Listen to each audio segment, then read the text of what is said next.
Can you give us a behind the curtain peek into the healthcare system and give us tips on how to make it work for us? That's a big question. So I'm a hospitalist, and that means that I only see acutely hospitalized patients. I don't have patients in a clinic and I don't keep office hours. And so my realm of the hospital is a place that people, A, don't like to think about, but B, most of us are going to end up in a hospital at some point in time, be it something happy like the birth of a child, or something that you have chosen like a knee replacement, or an unforeseen accident or illness.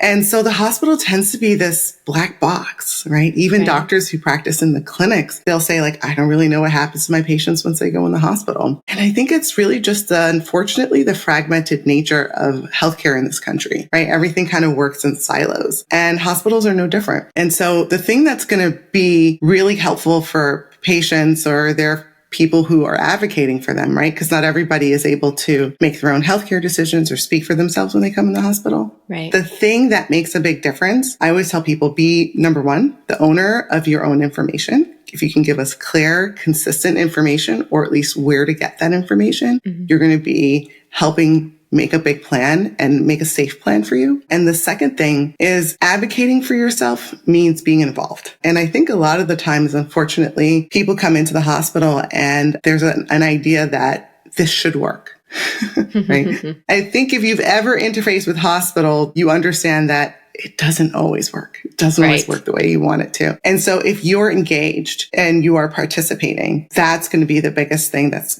going to help you drive your hospitalization forward and help you advocate for yourself.